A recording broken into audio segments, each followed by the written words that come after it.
Lot in this chapter that we're going through, very powerful. I know this is part 2 of what we started a couple weeks ago, or last week actually.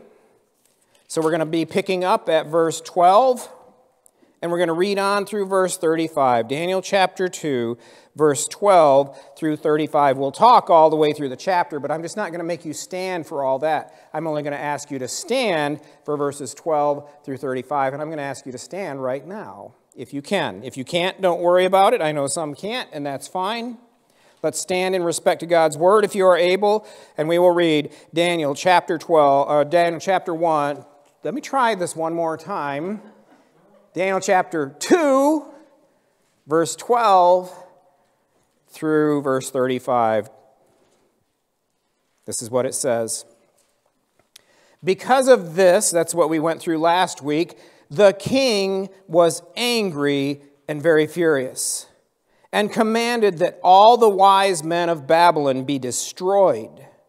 So the decree went out, and the wise men were about to be killed, and they sought Daniel and his companions to kill them. Then Daniel replied with prudence and discretion to Arioch, the captain of the king's guard, who had gone out to kill the wise men of Babylon. He declared to Arioch, the king's captain, "Why is the decree so urgent?"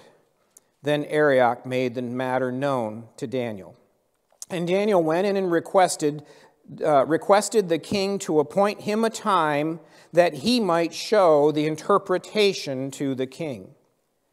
Then Daniel went to his house and made the matter known to Hananiah, Mishael, and Azariah, his companions, and told them to seek mercy from the God of heaven concerning the mystery, so that Daniel and his companions might not be destroyed with the rest of the wise men of Babylon. Then the mystery was revealed to Daniel in a vision of the night. Then Daniel blessed the God of heaven. Daniel answered and said, "Blessed be the name of God forever and ever, to whom belong wisdom and might.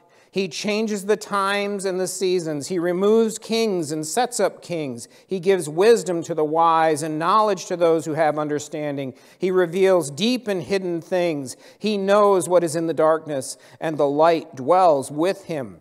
To you, O God of my fathers, I give thanks and praise, for you have given me wisdom and might, and have made known to me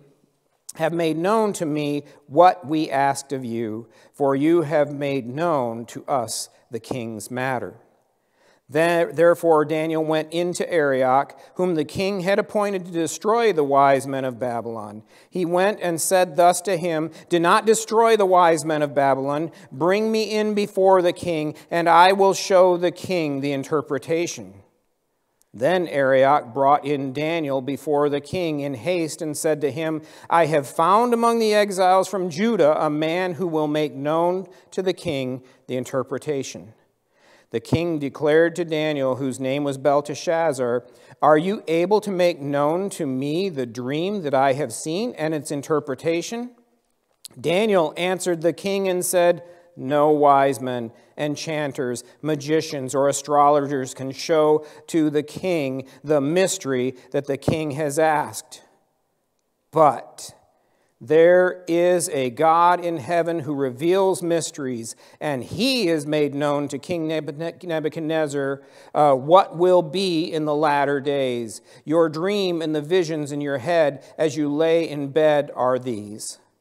To you, O king, as you lay in bed came thoughts of what would be after this, and he who reveals mysteries made known to you what is to be. But as for me, this mystery has been revealed to me, not because of any wisdom that I have more than all the living, but in order that the interpretation may be known to the king, and that you may know the thoughts of your mind. You saw, O king, and behold, a great image. This image was mighty and of exceeding brightness, stood before you, and its appearance was frightening. The head of this image was of fine gold, its chest and arms of silver, its middle and thighs of bronze, its legs of iron, its feet partly of iron and partly of clay. As you looked, a stone was cut out by no human hand, and it struck the image on its feet of iron and clay and broke them in pieces. Then the iron and the clay and the bronze and the silver and the gold all together were broken in pieces and became like the chaff of the summer threshing floor. And the wind carried them away, so that not a trace of them could be found.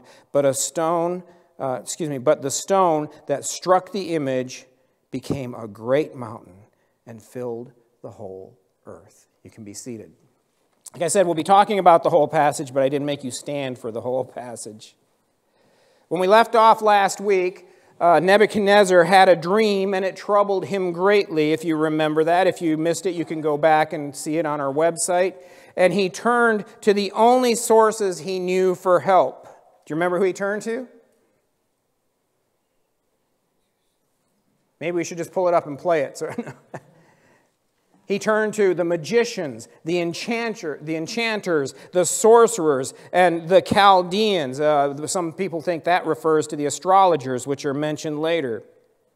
But these were of no help to him because they are not in tune with the true God, as we talked about last week. Now, as we looked at this, we saw how shrewd Nebuchadnezzar was, as he not only told them to interpret the dream for him, but he also told them they had to tell him what the dream was.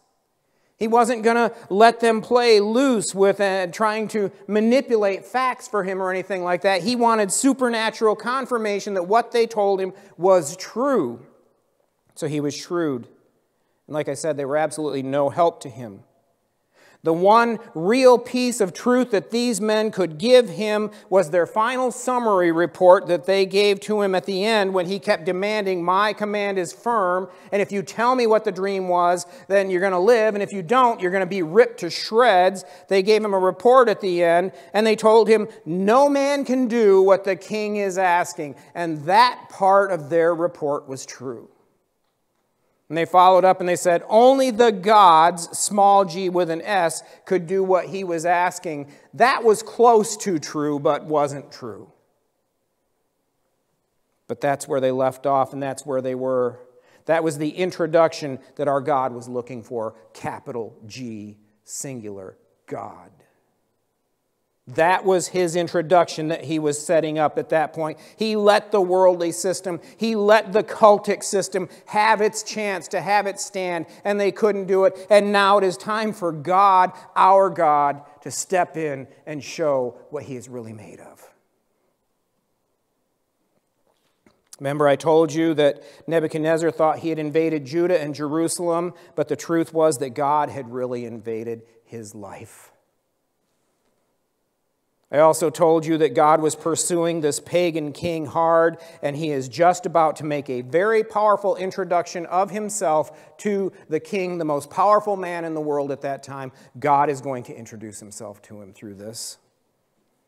God introduces his plan for all the ages to the pagan king Nebuchadnezzar through a young boy at that time named Daniel. I already said Nebuchadnezzar was shrewd, but he was also ruthless. He had told the magicians if they could not show him or tell him the dream and interpret the dream for him, he said, if you do not make the dream known to me and its interpretation, you shall be torn limb from limb, and your house is laid in ruin. It would have been a good time to resign your job, but it was too late. Cards were all on the table. He was ruthless. And here he proves to be true to his word too. And he orders that all of the wise men, as we're starting out, all of the wise men are to be killed. He wasn't joking. It says the king became angry and very furious. It's one thing to be furious, but very furious. This is a behavior pattern we'll see from time to time in King Nebuchadnezzar as we go through this. And we see this in chapter 3. He just gets irate and he blows up and he goes to extremes in his anger. I also wonder, though, if he felt that maybe these men were trying to pull the wool over his eyes and they'd been working with his father for years. He had just inherited the throne. We see there in verse 1 of this chapter that he was in his second year of his reign. He had just taken over the throne. It is highly likely that these astrologers and these enchanters and magicians were all people who had led his father down certain roads, and Nebuchadnezzar wanted to know for sure that what he was hearing was the truth. And I don't think he had any real fondness or trust in his father's spiritual advisors, and so here he calls them out. And in his anger, he set out to slaughter all the wise men of Babylon, just killing them. In verse 13, we see that this order included Daniel, Shadrach, Meshach, and Abednego. There's some disagreement over this, but it looks to me, as I read this, it seems pretty simple, that these boys were still in school. Remember, he had taken them, it says, if you look at chapter 1, verse 1, that's the first year of Nebuchadnezzar. He came and he took these boys out of Jerusalem and brought them back to Babylon to re-educate them, to reprogram them, to take these faithful Jewish boys and make them into the same pagan kind of worshiper he was, and to make them into the very people that here he set out to kill. That was the first year of Nebuchadnezzar. And this chapter starts out, it's the second year of Nebuchadnezzar. And we also see that program that they were put in was a 3-year program. So it seems quite logical that these 3 boys were still just in school and being trained and hadn't even gotten to the point of serving. They weren't in the courtroom when the magicians did all this stuff. They hadn't even seen it. We'll see that comes up in a minute here. And yet they were to be included in the execution.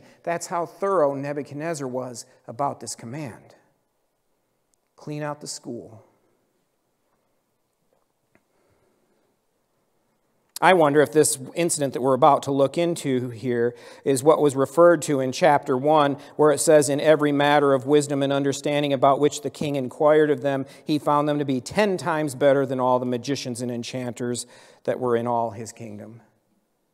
10 times, that's like saying that's the biggest number they could compare at that time. They didn't have the kind of math we do these days, but these boys showed themselves to be light years ahead of everyone else in his thing. I think this is probably where it happens. These things kind of overlap, and I think that probably put them at the head of the class. They completed their 3 years, like we saw last week, and then they were promoted to these high positions throughout the kingdom that you can see down in verse 48 of this same chapter. But here's the scene.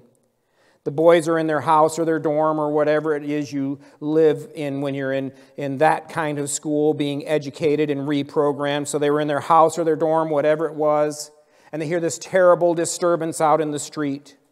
Like I said, they were still students, so they weren't present. They didn't see what had happened in the throne room the day before, or however many days it was. But we know that Nebuchadnezzar wasn't wasting any time to execute this. And now the streets are filled with soldiers marching and people screaming, people protesting and begging as the guards are dragging them out of their homes and taking them away to be slaughtered en masse. He's gathering them all together and he's going to execute them all. Probably looks a little familiar to these 4 boys who were living in Jerusalem just a year or 2 earlier, when many of the troops that may have even been the same troops marched through their own city and slaughtered people left and right and grabbed them and dragged them off to this place where they now live in Babylon. Can you imagine what a frightening scene this had to be? 4 boys, probably 16, 17 years old. I don't think any of us in this room have probably faced anything like that. I do know some people that have. We have some very dear friends that live down in Holland, Michigan, and they were children growing up in Germany during Nazi Germany, during World War II.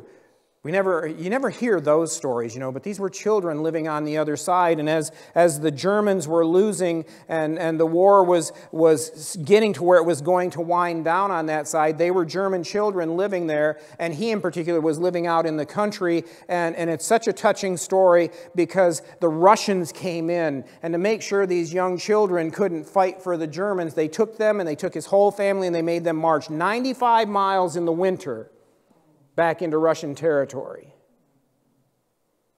And it's not pack your things and go. They just marched them out about like this same kind of thing. It's incredible to know that people have been through these things. He had a baby brother, and as they were starting out, his baby brother died. And as they were marching this 95 miles in the cold and snow, he died, and they had no place to put him. They carried him for 3 days till they could find a place to bury him.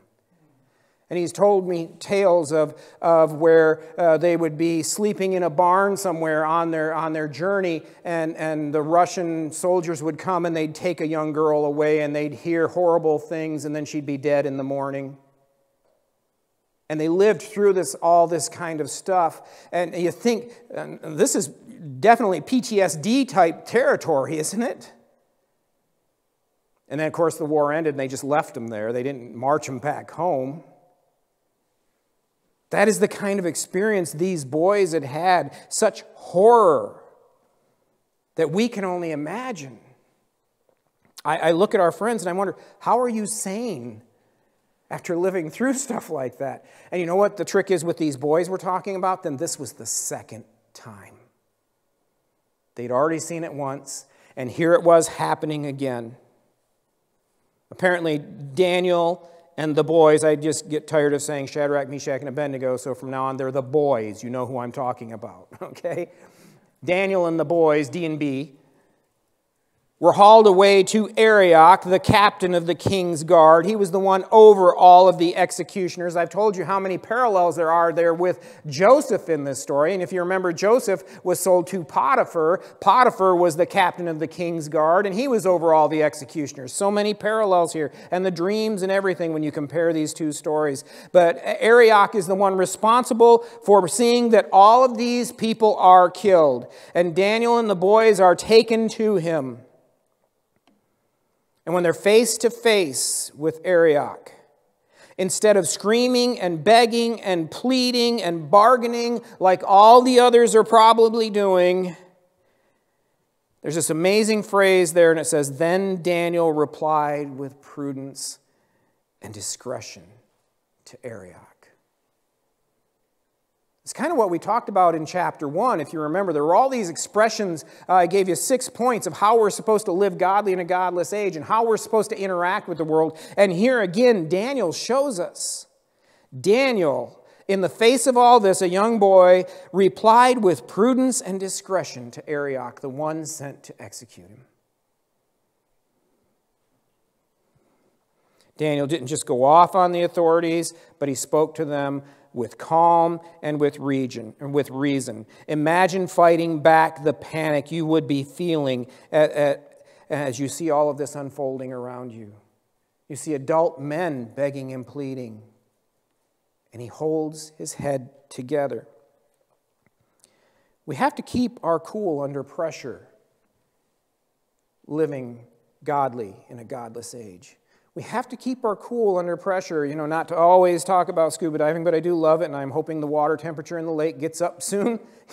It's still a bit cold, like 42 degrees or something like that. But, when you're swimming 100 feet below the surface of the water, there's a lot of pressure. 4 times the pressure you feel up here, in fact. Every breath of air you take takes 4 times as much air to fill your lungs, so you're not just crushed. And you can feel it. Plus, you got this nitrogen building up that makes you feel a little woohoo, And so one of the biggest things you have to do is just keep your head together down there. If you panic, you die. If something goes wrong and you panic, it's all done. You die. So you have to keep your head together. You have to warn off panic. And these boys had to do the same thing. I imagine when the most powerful man in the world is sending his elite guard to your school to execute all of the students, there's a bit of pressure. But Daniel didn't cave into it. No matter how bad things get, whatever we face, we should never give in to the pressure of the world and panic. We have the peace of God to hold us together. We have it directly from God. In fact, if you remember the believer's armor, I know Pastor Gary a year ago was taking you through the book of Ephesians, and it talks about the armor that God has given us. And God has, the shoes that God gave us in our armor for this spiritual warfare we are. Do you remember what the shoes are? What was that? I thought I heard it. Readiness, yep. But one particular part of that, readiness because, well, let me read it to you. Ephesians 6:15. As shoes for your feet, which the shoes were the thing that gave the Roman soldiers the greatest advantage over everybody else, was the new shoe design they had. It's probably by Nikes or something like that, but anyway. As shoes for your feet, having put on the readiness, as Keith said, given by the gospel of peace. Peace. We have the peace of God to hold us together, no matter how much pressure the world heaps on us.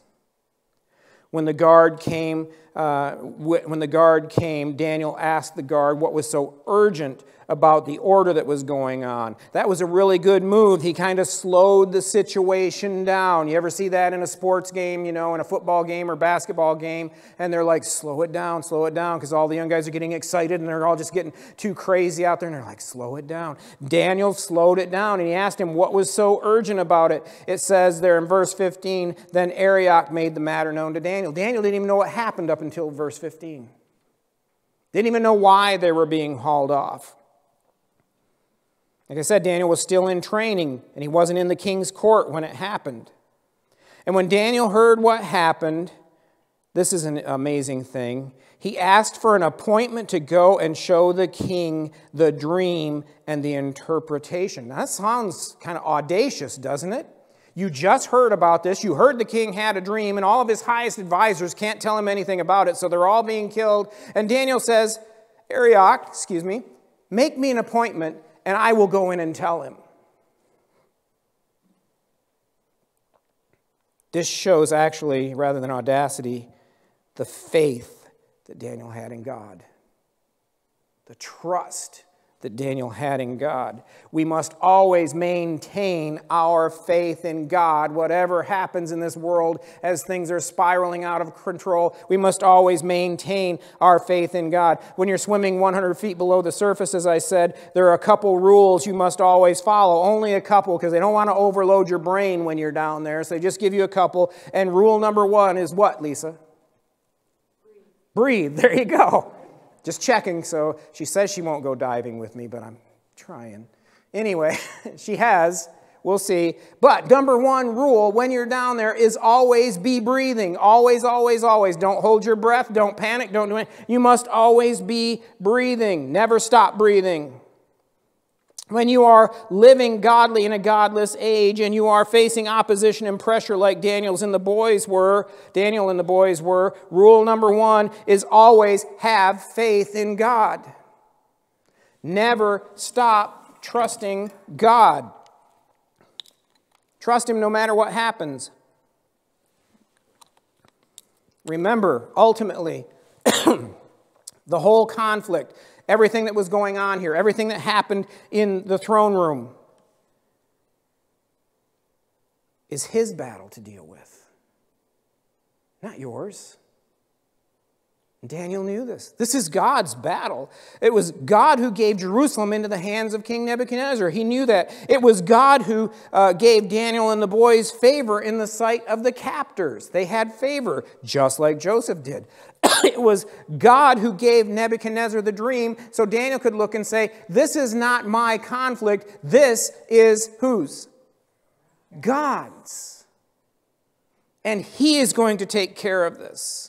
He is real and He is powerful. And as the magicians unintentionally pointed out, He is the only one who could give the answer that the king needed. So give Him the conflict and don't be afraid to put Him on the spot. We must remember that. With all that our world is going through, give God the conflict. Let Him have it. And don't be afraid to put Him on the spot with it. That's what Daniel did when he asked for an appointment first. Gave God a deadline. That's pretty bold. Whereas we saw in this earlier part of the chapter, the magicians were trying to buy time in verse 8. We saw Nebuchadnezzar say that to you guys are just stalling. You're just hoping I'll change my mind, and you're trying to buy time. As they bought time, Daniel set a time and said, give me an appointment, and my God will come through. Putting God on the spot. How many of us are brave enough to actually put God on the spot like that? We're doing it in a very small way with the Family Fun Fest. We're saying, hey, we're going to do this. Somehow God's going to get this done. We need more than we have, and it'll happen. Well, that's a very small way. I'm not facing an executioner with this or anything, but we're saying this is the time we're doing this. And we're trusting God to come through. And that's what Daniel was doing on a way bigger scale. God is going to come through, and he's going to do it now, Daniel says. And we know that Daniel didn't know what the dream was or anything about it because of his next move here. But before I get to that, there's also this thing that comes to mind here that Daniel has, this thought process where he also looks at it, he says, what do I have to lose? I'm facing an executioner anyway. So I'm in this point, and God's either going to come through or he's not. But I'm going to give him the opportunity. Isn't that great? He's either going to come through or he's not, but I'm going to give him the opportunity. And a little sneak peek into where we get into chapter 3 here in 2 weeks, because next week, I promised you last year, you're going to have a special Father's Day sermon. That'll be next Sunday, so make sure you're here. But I'm going to come through with that. But in 2 weeks, we'll be back to this. And just a little preview there. In chapter 3, you remember when Nebuchadnezzar was going to throw the boys into the fiery furnace. I love the way they answered him. It says, O Nebuchadnezzar, we have no need to answer you in this matter. If this be so, our God, whom we serve, is able to deliver us from the fiery furnace. That is awesome faith. But greater faith followed up with the next statement. It said, and he will deliver us out of your hand, O king. But if not,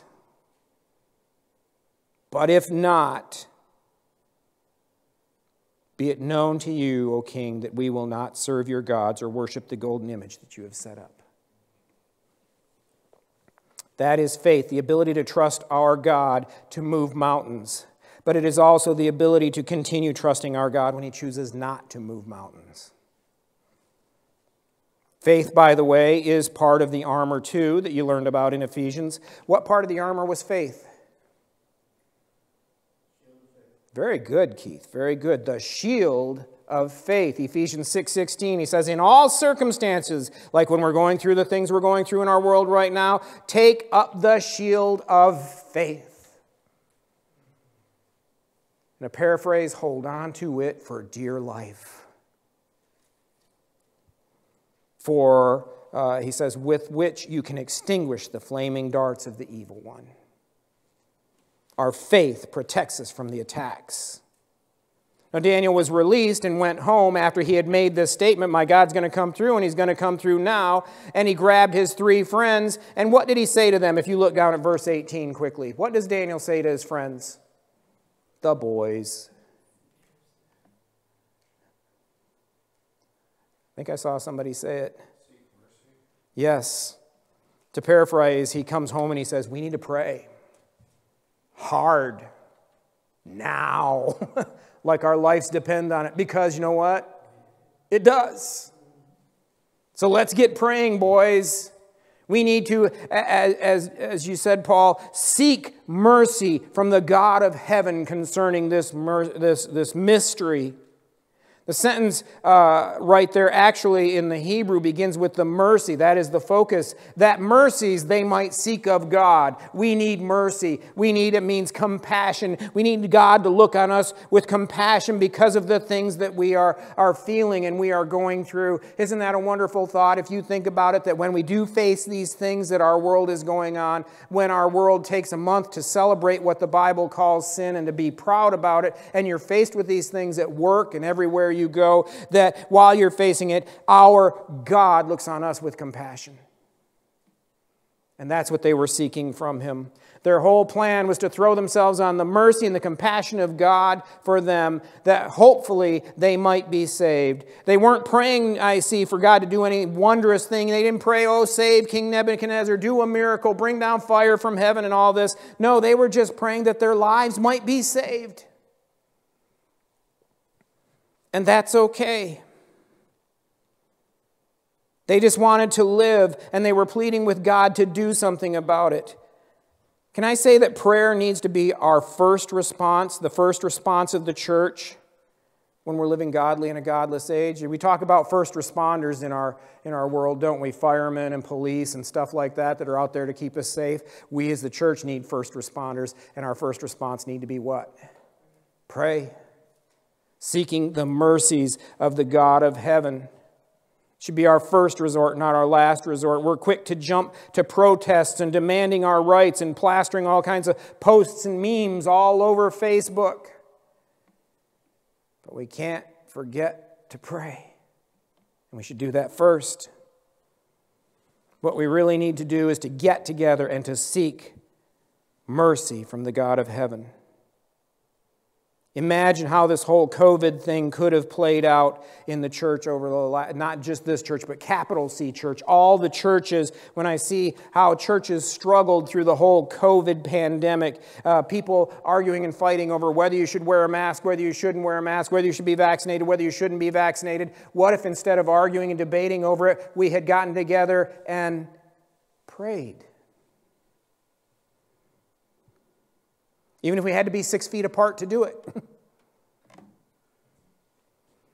And sought the mercies of the God of heaven. When Peter was thrown into jail in Acts chapter 12 and was due to be executed himself the next day, he's in a similar situation in Acts chapter 12. Do you remember what the church did? I bet you can guess. They prayed, absolutely. You're with me here. They prayed. They met in someone's house and they prayed through the night that God would save Peter. The funny thing is it shows how much just like us they really are, because God answered their prayer. He sprang Peter from prison that night, and Peter came running to the door and he banged on the door where they were all praying, and a young girl named Rhoda, she opened the thing and she looked through and she saw that Peter was standing there, and you remember what she did? She slammed the door and ran back inside and told everybody Peter was outside. And all the mature adults that were inside the house praying for Peter to be saved said to her, it's probably his ghost. He's probably gone. That's often the way we pray. Good thing is God answered their prayer even though they didn't believe he really would. They prayed.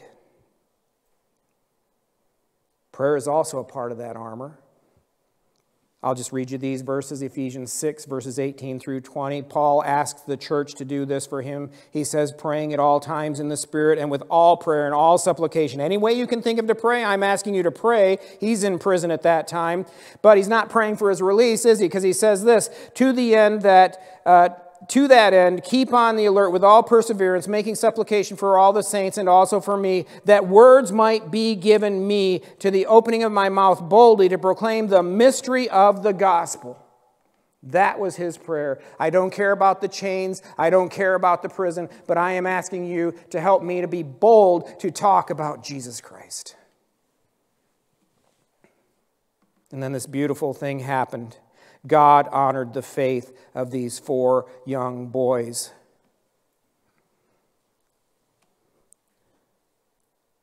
It's a beautiful thing. Last week we looked at all the ways the world tries to reach out to whatever it calls God with a small g. Sometimes it thinks the universe is God, and we talked about the tarot cards and the Ouija boards and the astrology columns in the paper and all these things that people seek to give them guidance.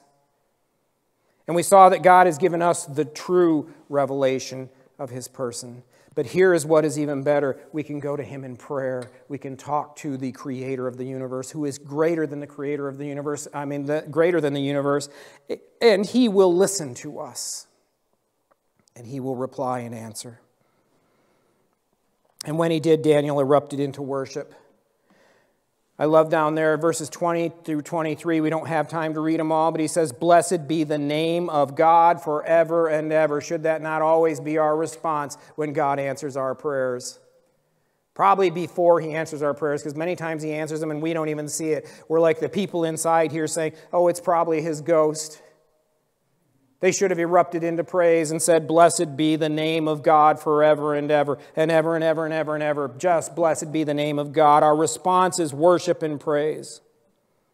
And Daniel ran to Arioch, the commander of the executioners, and he told him that he didn't need to kill all the magicians. Boy, they should have been pretty grateful to Daniel at this point, don't you think?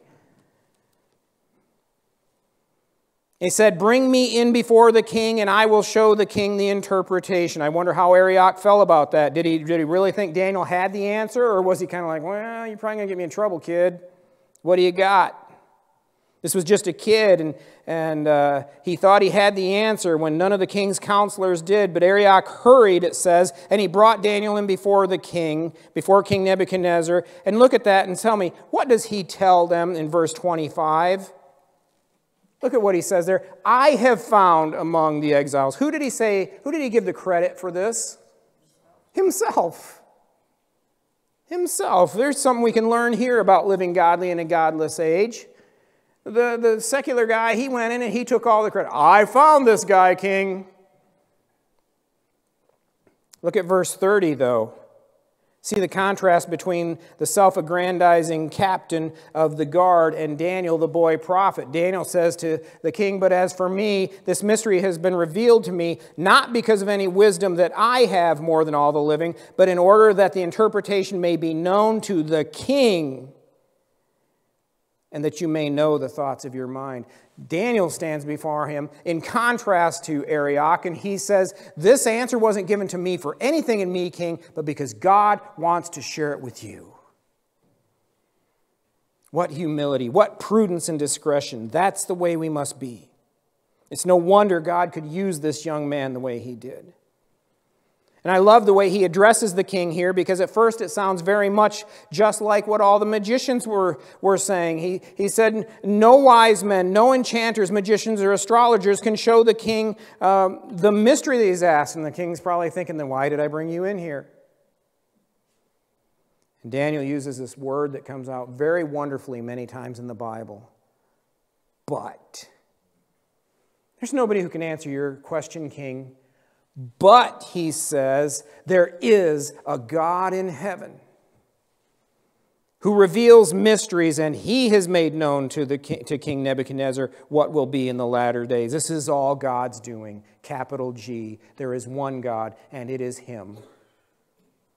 The boy prophet then shares the message of the ages with the most powerful man in the world. He describes this glorious, brilliant statue that Nebuchadnezzar saw in his dream, had a head of gold, chest and arms of silver, its middle and thighs of bronze, its legs of iron, and its feet of iron and clay mixed. And Daniel tells him that as Nebuchadnezzar stood there gazing at this brilliant statue that was terrifying, a stone comes out of nowhere and smashes the feet of it, and the statue comes tumbling down, and then the stone totally grinds it up into powder, and the wind blows it away, and there's nothing left of the statue but this stone here, and the stone begins to grow as he watches, and it becomes a great mountain, and the mountain fills the whole earth. What was that stone? And even more specifically, Jesus, Rock of Ages, cleft for me. Let me hide myself in thee. That, as Paul says in the verse I started with this morning, that rock was Christ. Don't have time to go through the whole interpretation of this vision that King Nebuchadnezzar was given by God, but he does say that Daniel says to him, "You are the head of gold." This Babylonian empire is the head of gold, and then it's going to be followed by 4 more empires. Babylon was followed by the Medes and the Persians, and the Medes and the Persians were followed by the Greeks, and the Greeks were followed by the Romans, and the Romans were followed by the society we have today. And as it was iron and clay mixed, Rome was powerful and strong like iron, and that's why they were the legs of iron. And then it goes down into the feet of clay and iron mixed. It's not as strong. It's this loose affiliation, which is how our world is today. And you want to know something really amazing, though? I don't have a lot of time to spend on this vision, but as I look at how our world is constructed, and I used to work in that kind of field, you know how much of our buildings are made out of rebar, which is iron, mixed with cement, which is clay? And that is our society. It talks about how people will intermingle and mix during this time. We have different borders. Our whole world is different. But the beauty of the whole message is this, that it's during that time, Daniel says, that this stone will roll in and it will destroy all the kingdoms that have come before it. And that stone will become this great kingdom, this mountain that will grow and will fill the whole world. And that rock is Christ. It is in our time. It would be wonderful if it happened during our lives. I think of that today as our son's birthday. The son, he's celebrating his second birthday in heaven. Probably with pineapple upside down cake with 0 calories. You know? We go by the cemetery a lot, and we stand there, and I can tell you that Lisa and I look there, and we look forward to the day when Christ will come, when that kingdom will be set up, and when our son's body will burst forth from the ground in resurrection. And we are living in the time that he talks about. It's in our times that we happen. And I hope, we say often, we hope we're at the cemetery when it happens so we can see him burst up out of the ground.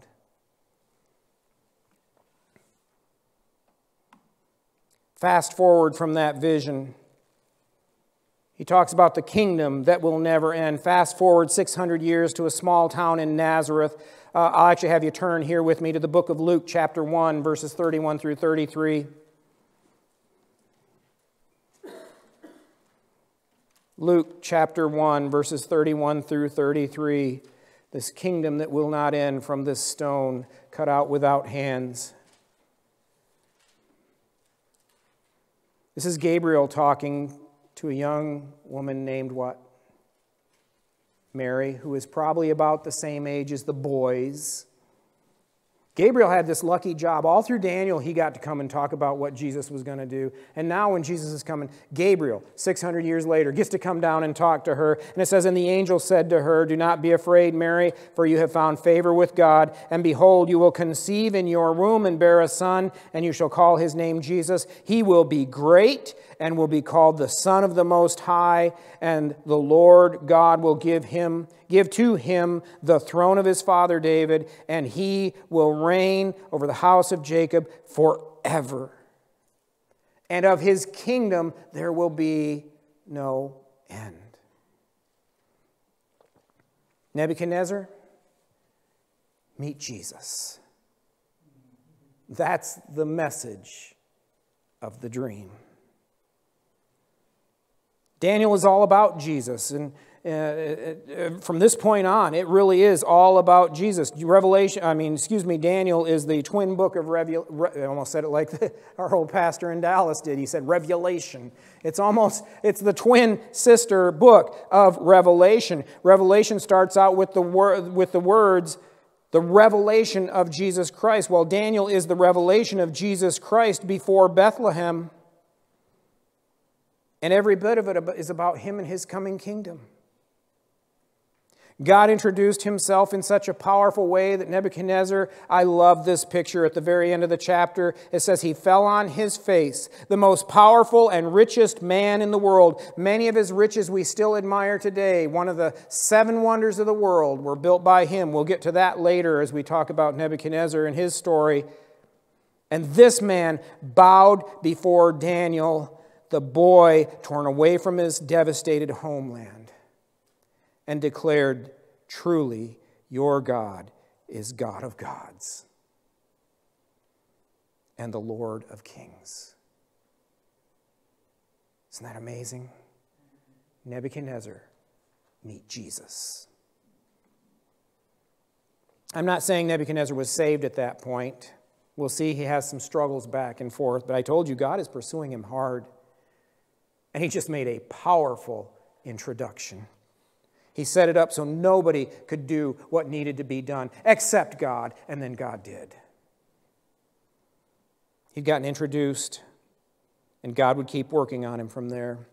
Daniel's message was, all the way through the book, Jesus. That must be our message too. Living godly in a godless age, we have one message. What is it? Jesus. Without compromise, without convolution or confusion, without debates. It's just about Jesus. It's all about Him and His coming kingdom. And we are living in the age. We have the privilege of living in the age and the time when it's going to happen, whether it's in our lifetimes or not. While living godly in a godless age, the age Nebuchadnezzar's dream described, we must always behave as Daniel did, and we've talked about it a couple weeks here now, with prudence and discretion. And we must always put our message out there that there is an everlasting kingdom coming, and its king is Jesus.